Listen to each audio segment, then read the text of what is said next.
իրավաբանական անձանց գրանցման հատվածում հիմա բոլոր իրավաբանական անձինք կարող են գրանցվել առցանց եղանակով, ոչ մի սահմանափակում չունեն։ Իսկ հիմա թղթայիններն են գործում։ Զուգահեռ կարող են գնալ մուտք անել Իսկ մեր պլանը որն է թվայնացման տիրույթում, որը պետք է լինի մեր տակտիկան։ Համակարգը ներդնել, զուգահեռ ինչ որ ժամանակ աշխատի, մենք համոզվենք, որ այդ համակարգը ապահովում այն ինչ որ պետք է ապահովի, ու արդեն կամաց պետք է թղթայինի հնարավորությունները կամ բարդացնենք, սահմանափակենք եւ ի վերջո որպեսզի դա դուրս գա, հակառակ դեպքում կարա Համաձայն բան վարչապետ, մենք շատ ենք քննարկել նույն ԶԱԳՍ-երի մասով էլ, քանի որ խիստ նույնականացման միջոցով է մուտքերը, սերտորեն հարցը կապված է նույնականացման քարտերի հետ։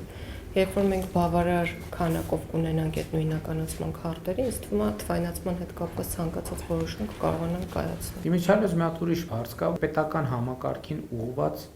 դիմումներ եւ նամակներ, որովհետեւ պրակտիկան ինչ է ցույց տալիս, որ կան մարդիկ, որ նույն նամակը տանում են այս նախարարությունն, ազգային ժողով, կառավարություն, նախագահի նստավայր, դատախազություն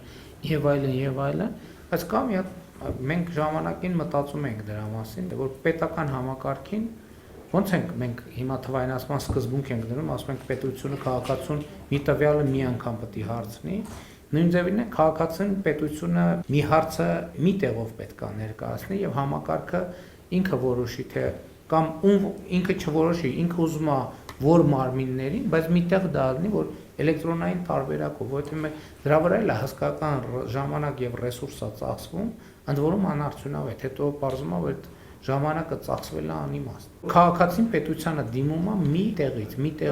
անգամ ծառայությունն է, ամբողջ տեղերում հարթակի իմ տվյալները ծառայությունն է, որտեղից անձը եւ ստանում է ծանուցում է եւ տրամադրում է պետության հետ շփվում։ Ցանկացած բողոք, ընդ որում ցանկացած ում մասում է իր տիրույթ, ինքը գործելության անդամ է, բոլոր ռեգիստրների տվյալները նոր օրենքով եւ տեխնոլոգիայով քաղաքացու սեփականությունը։ Դե դա պետք է անել ելի նույն նպատակադրման, որ X-Spice թղթային դիմում տալը ուղղակի պետական որևէ մարմին թղթային դիմում չընդունի։